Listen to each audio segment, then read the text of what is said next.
Good morning. Before I dive into the subject matter that we have before us today, I just want to express my appreciation to you for the opportunity to speak on this subject that has really gripped my own heart, and also to commend the Human Rights Club for the effort that they make to keep this on the front burner here at Gordon College. For me, it's a subject that, as I said, has gripped my heart. When I got the invitation, I was distracted by a lot of other things. We were in the process of moving from Massachusetts to Pennsylvania and coping with one of the worst winters I've ever been through.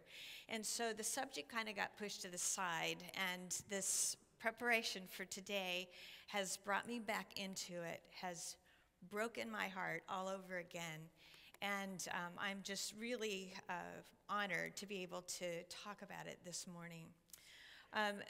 My focus has been on what is happening with women and girls around the world and also here locally in the States.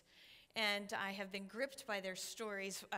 One, for example, is the story of a young bride. It was her wedding day. And like a lot of brides, she was obsessing about her dress, her wedding dress. But unlike other brides, the thought that was consuming this bride's mind was how to burn her dress. The bride was a 12-year-old girl from Yemen, and she is Reem al-Numeri. Her father had arranged for her to marry her 30-year-old cousin. And when he posed this to her, she became very resistant, and so he bound and gagged her to make sure she would marry, and he forced her to marry her cousin. Her so-called husband beat and raped her to consummate the marriage. And I don't have categories for what this young 12-year-old did, but she continued to resist. And repeated suicide attempts finally caught the attention of a judge who granted her a divorce. But Reem's story takes us into the hideous darkness of human rights violations, and especially those that are impacting women and girls. Human rights are universal rights that belong equally to every individual because they are human.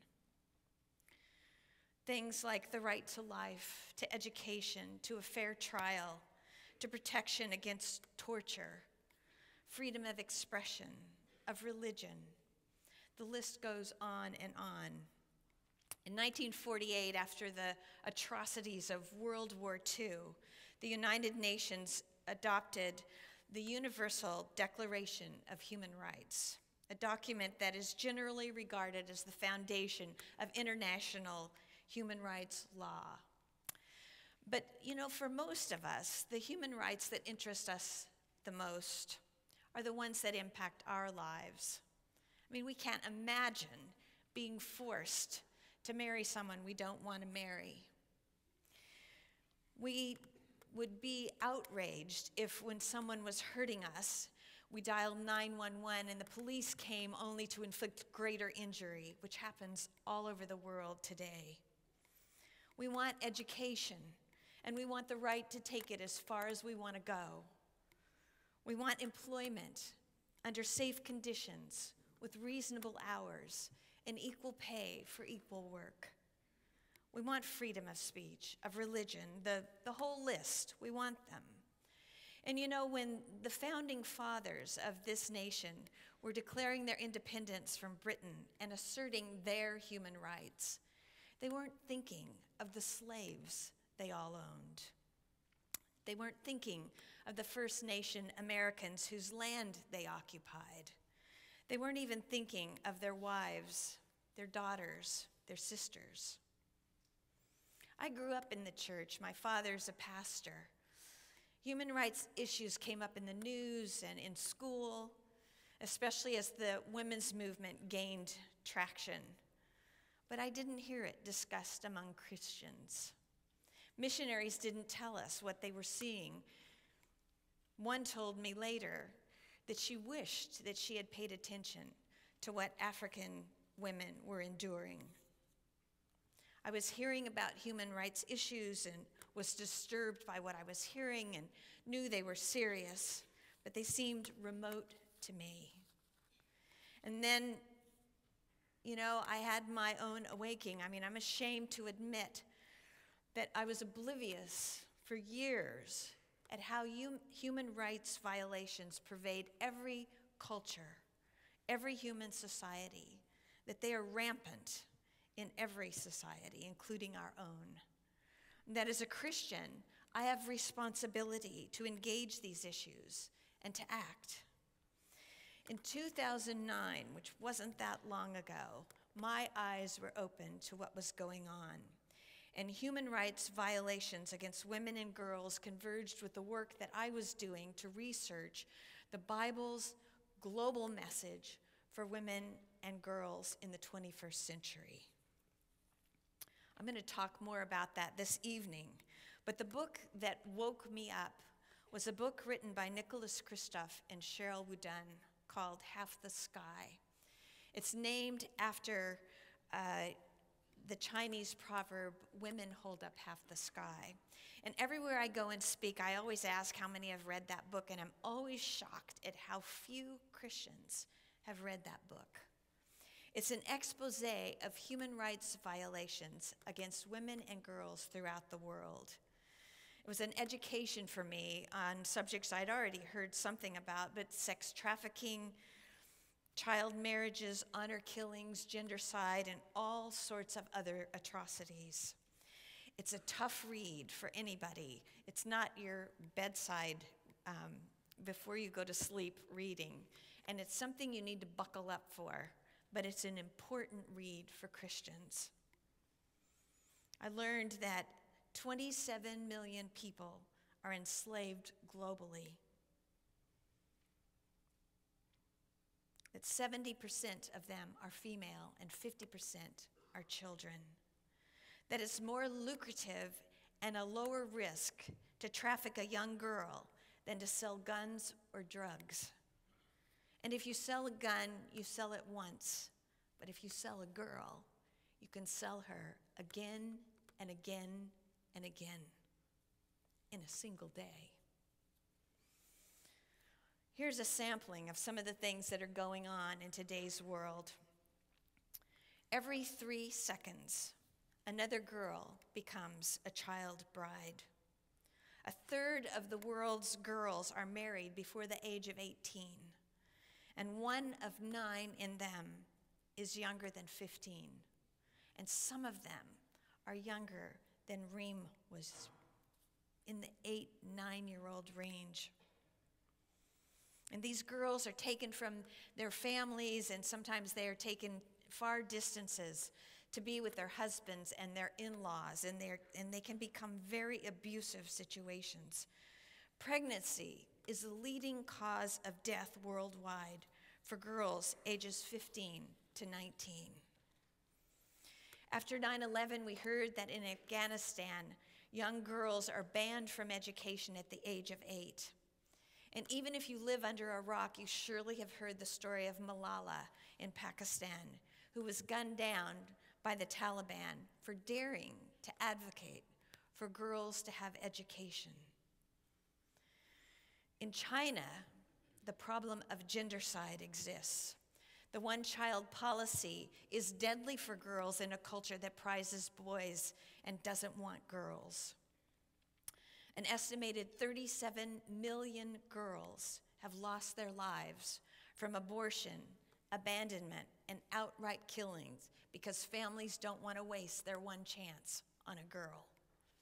When ultrasound became available and you could detect a child's sex before birth, one Chinese man exclaimed, "We don't have to have daughters anymore."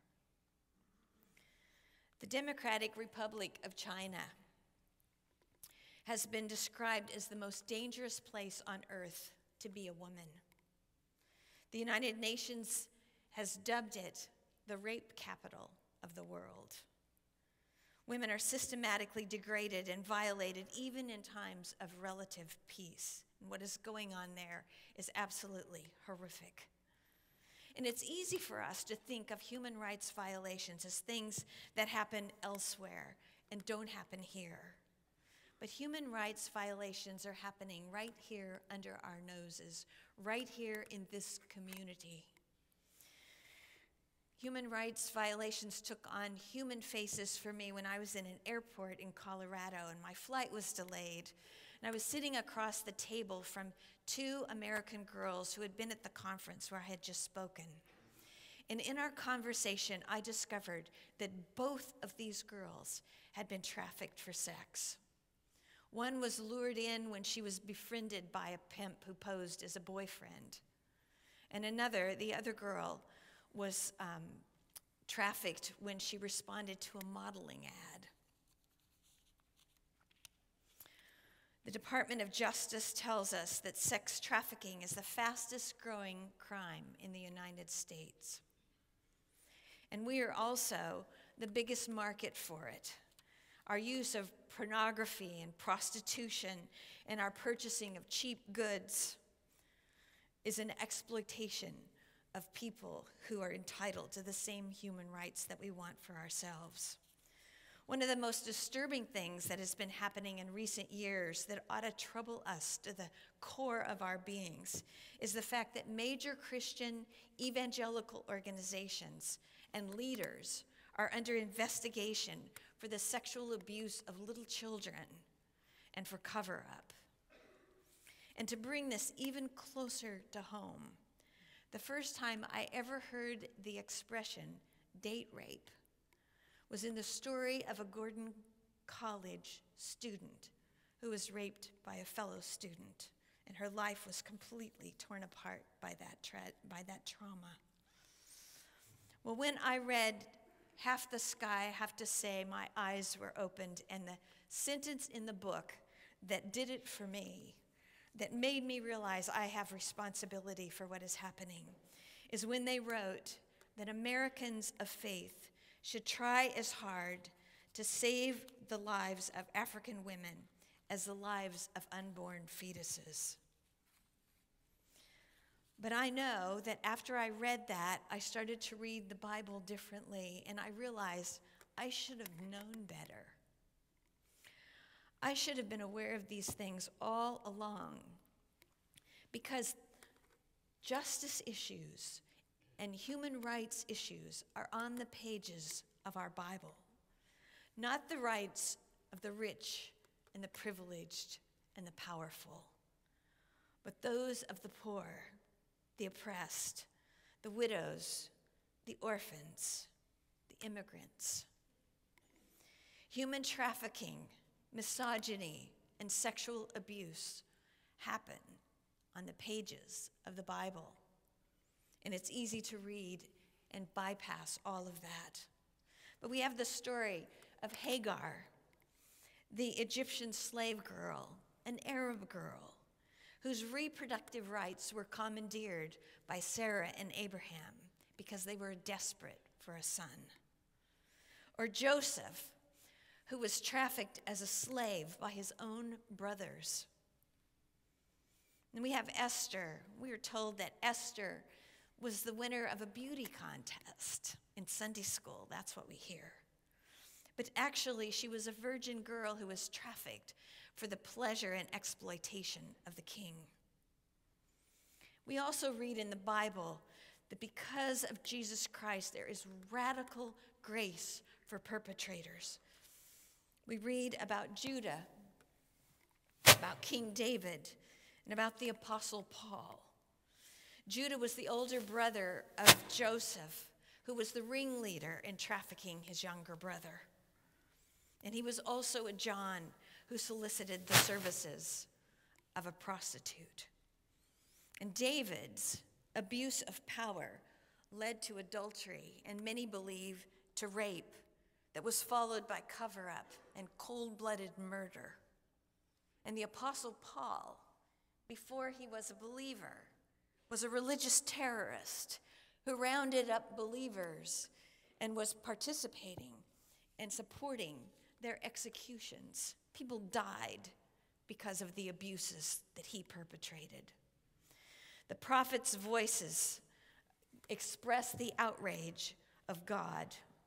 Woe to those who deprive the poor of their rights and withhold justice from the oppressed of my people, making widows their prey and robbing the fatherless.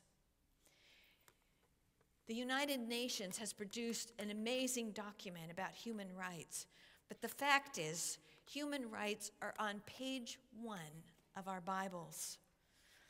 It is intrinsic in God's original vision for the human race, for his world. Violations entered at the fall, when human beings turned the mandate to rule creation on one another. But God has never abandoned his original vision, and the Bible is the story of the rescue operation that he put in motion at the fall. A mission that centers on Jesus and that his followers are called to join. Human rights are central to God's vision and mission for our world. And I don't think we can separate the two, that we can separate our callings as Christians from this vital human issue. But you know, the issues of human rights on the pages of the Bible and the Bible's message to us and to our world will go right past us if we don't tell ourselves every time we open the Bible that we are not reading an American book. That as Americans, we're as far away from the world of the Bible as you can possibly get in today's world. That this is an ancient Middle Eastern book. And if we want to understand the Bible, we need to get help from people who live in cultures like that. The Bible takes place against the backdrop of a patriarchal system, a system that puts women on the bottom rung of the social ladder. In the patriarchal world, a woman's value is determined by her relationships with men, a father, a husband, and most especially her sons. She has no value in and of herself. Her value is derivative. If you want to know the value of a woman under patriarchy, count her sons. It is against that human system that the Bible's story becomes a gritty, dangerous, paradigm-shattering, countercultural, life-altering book. The Bible's message for women and for men clashes with all of the world's value systems. It presents to us a radically different, alternate way of living. Jesus said, "My kingdom is not of this world." He didn't come to make slight alterations or tweak the way we do life, or to implement a kinder, gentler way of doing things the world's way, a kinder, gentler patriarchy.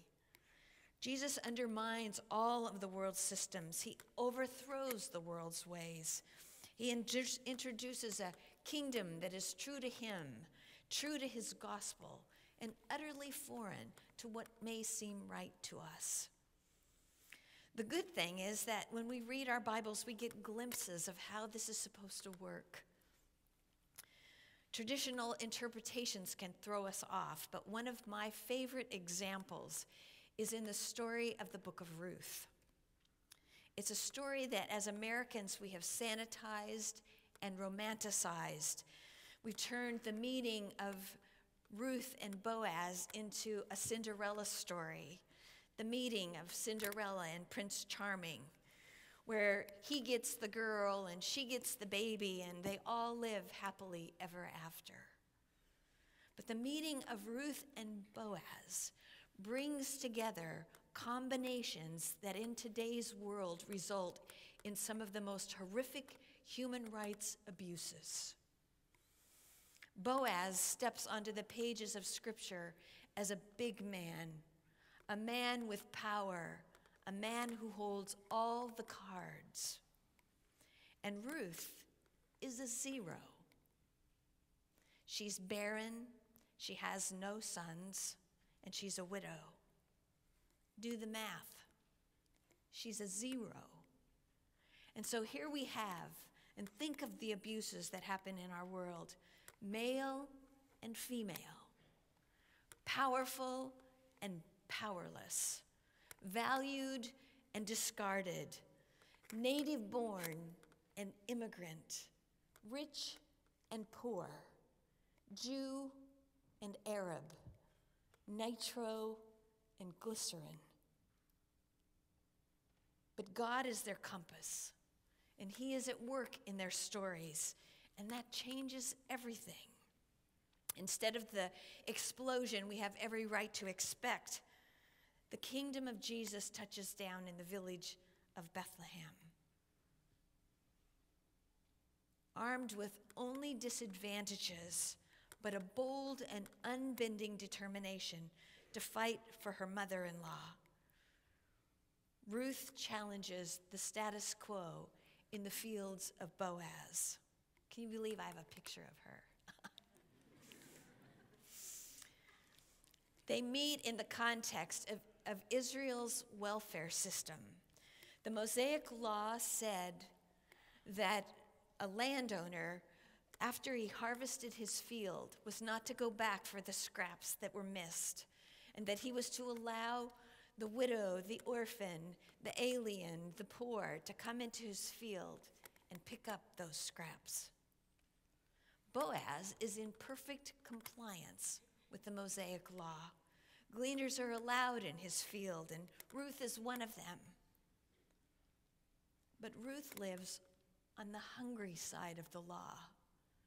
The law reads very differently from that vantage point. And so she challenges Boaz's interpretation of the Mosaic law. And in that conversation leads him from the letter of the law to the spirit of the law. The letter of the law says, let them glean. But the spirit of the law says, feed them. And Boaz discovers, because of Ruth, that there are infinite possibilities for obedience to God. And Boaz is an incredible man. There is absolutely no reason on the face of this earth he should ever have listened to someone like her.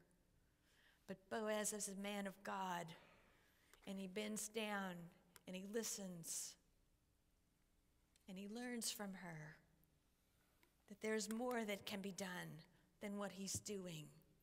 And he goes overboard to make sure that he's done everything he possibly can to ensure her success. And so what is Ruth's take-home pay for the day? Does she go home with bruises and stories of being shoved around and abused and having her gleanings stolen from her? Maybe a story of rape, things that often happened in the fields, even in Israel. Instead, she lugs home 29 pounds of winnowed barley. According to ancient Babylonian records, a man who is hired as a harvester would have to work half a month to a full month to take home that kind of a load. It isn't equal pay for equal work. It's excessive pay because she needed it. And the interesting thing that we need to notice here is that Boaz doesn't lose his power. No, Boaz uses his power to empower her. And because of the collaboration between this lowly woman and this powerful man, because of the invasion of the gospel into their stories, both of them flourish as God's image bearers. And God's reflection shines brightly from Bethlehem. And then there's Jesus. And if, as you look at this, you have trouble seeing that it says Jesus, I actually think that's a good thing. You know, we have trouble figuring him out, and we need to study him. We need to ponder his life Jesus is the perfect image bearer. He's the role model for us in what it means to live in this world as God's image bearers and representatives who do his work. And Jesus is uncompromising when it comes to human rights. He shocks his followers and offends religious leaders over and over and over again because he is so radical on this subject. Jesus feeds the hungry. He's a friend of society's outcasts. That's where you would find him, hanging out. And when it comes to women, Jesus goes against the grain of society, of every society, in big, radical ways. And again, you have to remember that ancient cultural backdrop to appreciate what he's doing, because it was shocking in every respect. In a culture where education for girls was very rare, and where in fact it was viewed by many as inappropriate and a complete waste of time. Jesus didn't throw acid in the faces of young girls. He didn't fire weapons at them to stop them from learning. He openly taught and discussed deep theology with women in public, in front of men. He defended a woman's right to sit at his feet as a rabbinical student, to learn what he was teaching for herself instead of depending on what others were hearing and asking them what she should believe. And in fact, Jesus not only defends what she's doing, he puts a stake in the ground and says that this is the one thing that matters more than anything else. In a culture where boys were prized and girls didn't count, Jesus dropped everything he was doing. He abandoned a large crowd that was following him to rush to the side of a dead 12-year-old girl and bring her back to life. A little girl the world would have regarded as nothing. He freed a young Gentile girl from demon possession. He was compassionate and respectful and a safe place for prostitutes. He stopped an honor killing of a woman who was caught in adultery. He included women as his followers. He depended on them. They supported him with their resources, and he was blessed and fortified by their physical and spiritual ministry contributions to him. And in a world that would not accept the testimony of a woman in a court of law, Jesus entrusted them to be witnesses, the first witnesses of the biggest news that has ever washed over this planet, the news of his resurrection. Jesus goes against the grain of the dominant culture in jarring ways. He defied the world's distorted value system. And if we look at him closely, he will discard and change the systems that we have embraced. He valued those the world had discarded, and he recruited them for his kingdom purposes. But you know, the interesting thing about Jesus, the radical thing about Jesus, is that he didn't simply care about human rights. He didn't simply care about the people who suffer from their abuses. Jesus identified with the victims of human rights violations. He became one of them. The story of his arrest, his mistrial, and his crucifixion is a classic example of human rights abuses and horrific injustice. And isn't it ironic that it is out of these abuses that we have hope?